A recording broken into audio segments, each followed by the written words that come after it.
গল্প অশরীরীর বাঁধন। গল্প রচনা টিম আনক্যানি ডায়েরি। গল্প পাঠ সৃজয় ভট্টাচার্য। গল্প অশরীরীর বাঁধন। পাথরগাঁ ছোট্ট একটি গ্রাম, যার চারপাশে গভীর জঙ্গল। দিনের আলোয় জঙ্গল সুন্দর হলেও সূর্য অস্ত যাওয়ার পর সেই সৌন্দর্য এক অদ্ভুত আতঙ্কের রূপ নেয়। সন্ধ্যার পর গ্রামের মানুষ ঘরের দরজা বন্ধ করে ফেলেন। শোনা যায় রাতের বেলায় এখানে ঘুরে বেড়ায় এক অতৃপ্ত আত্মা। সে এক অশরীরী নারী, যার রূপ দেখে মানুষ, বিশেষত পুরুষরা, সহজেই তার বশীভূত হয়ে পড়ে। সুমন শহরের তরুণ গবেষক। লোক কাহিনী ও ভৌতিক গল্প নিয়ে গবেষণার জন্য পাথরগাঁয়ে আসে। গ্রামের গল্পগুলো তার কাছে মজার কল্পকাহিনী ছাড়া আর কিছুই মনে হয় না। কিন্তু কয়েকদিনের মধ্যেই সে টের পায় গ্রামে কিছু অস্বাভাবিক ঘটনা ঘটে চলেছে। এক রাতে গোধূলির আলো যখন জঙ্গলের উপর লালচে ছায়া ফেলছিল, সুমন দুর্গের ধ্বংসাবশেষ দেখতে বের হয়। সেই জায়গাটি সম্পর্কে শোনা যায় সেখানে নাকি বহু শতাব্দী আগে এক রাজকন্যা তার প্রেমিকের বিশ্বাসঘাতকতার কারণে নিজের জীবন শেষ করে দিয়েছিল। দুর্গটি আজও তার অভিশপ্ত স্মৃতি বহন করে। সুমন ধ্বংসস্তূপের ভেতরে ঢুকে একটি ঘরে পৌঁছয়। হঠাৎই তার মনে হয় কেউ তার পেছনে দাঁড়িয়ে আছে।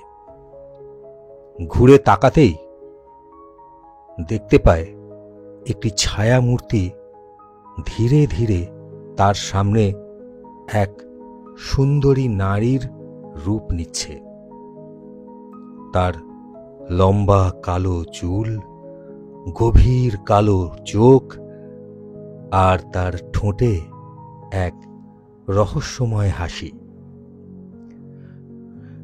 সুমন তাকে জিজ্ঞাসা করল, কে তুমি? তার প্রশ্নের কোনো উত্তর না দিয়ে ধীর পায়ে তার দিকে এগিয়ে এলো সেই নারী। স্পর্শ করল সুমনের গাল। তার শীতল স্পর্শ সুমনের গালে লাগতেই সে এক অদ্ভুত উত্তেজনায় কেঁপে উঠল। মনে হচ্ছিল তার সারা শরীর অসাড় হয়ে যাচ্ছে। কিন্তু মন যেন এক অজানা আকর্ষণে ভেসে যাচ্ছে। সেই রহস্যময়ী নারীর কথা ভাবতে ভাবতে সেদিন রাতে কখন যেন ঘুমিয়ে পড়েছিল সুমন।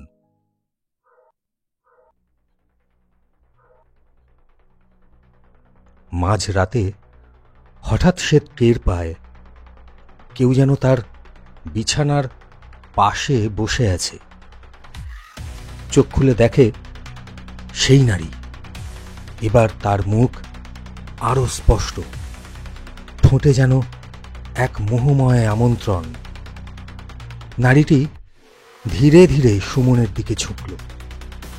তার ঠান্ডা আঙুলগুলো সুমনের চিবুকে ছুঁয়ে তার ঠোঁটের দিকে এগিয়ে আসে।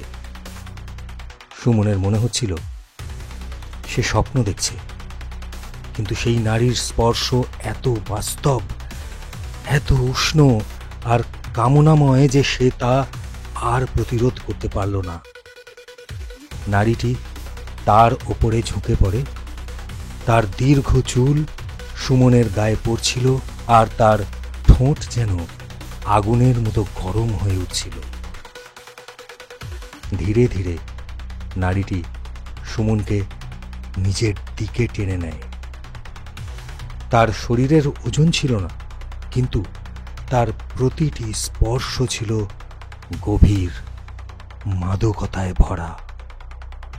সুমন অনুভব করল এক অভাবনীয় সুখ, যা এর আগে সে কোনো দিন পায়নি।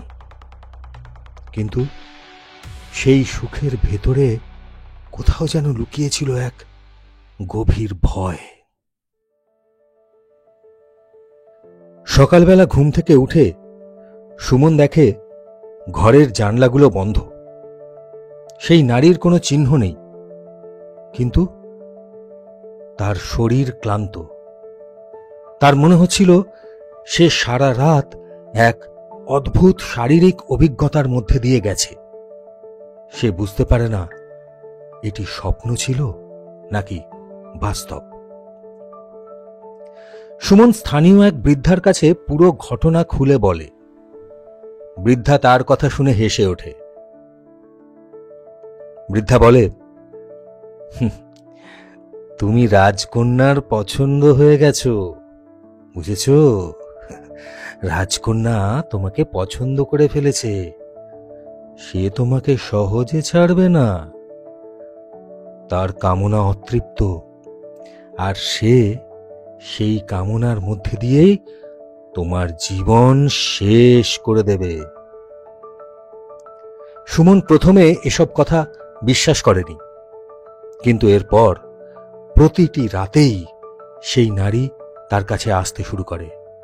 প্রতিবারই তার উপস্থিতি হয়ে ওঠে তীব্র থেকে তীব্রতর, গভীর থেকে গভীরতর। সুমন প্রথমে এই রহস্যময় আনন্দের দিকে আকৃষ্ট হয়েছিল, কিন্তু ধীরে ধীরে সে টের পায় এই অভিজ্ঞতা তার শরীরের সমস্ত শক্তিকে যেন চুষে নিচ্ছে।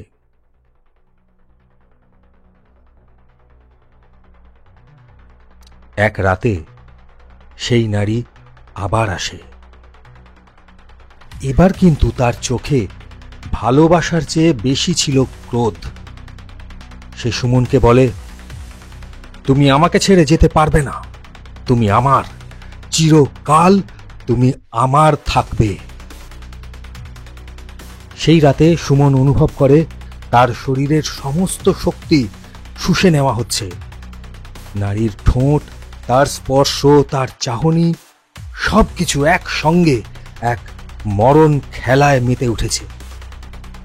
শেষবারের মতো সুমন চিৎকার করতে চেয়েছিল, কিন্তু তার গলা থেকে কোনো শব্দ বের হয়নি।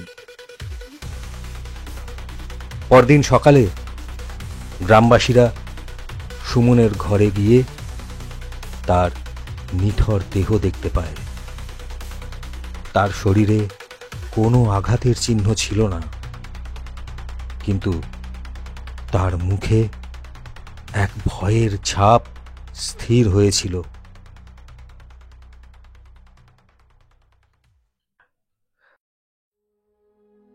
সুমনের মৃত্যুর পর পাথরগাঁ গ্রামের মানুষ আরও একবার নিশ্চিত হয় যে রাজকন্যার আত্মা এখনো তার অভিশপ্ত প্রেম খুঁজে বেড়াচ্ছে, আর যারা তার ফাঁদে পড়ে তারা আর ফিরে আসতে পারে না।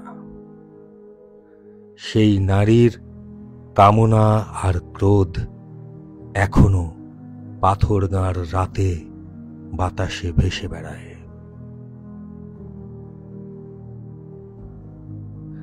আজকের গল্প এই পর্যন্তই। যদি এই গল্প ভালো লেগে থাকে তাহলে অবশ্যই লাইক করবেন, শেয়ার করবেন, আর আনক্যানি ডায়েরিকে সাবস্ক্রাইব করে আমাদের পাশে থাকবেন।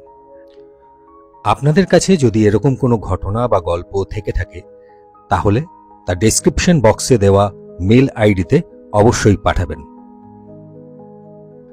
আবার আসবো অন্য এপিসোডে অন্য কোনো গল্প নিয়ে।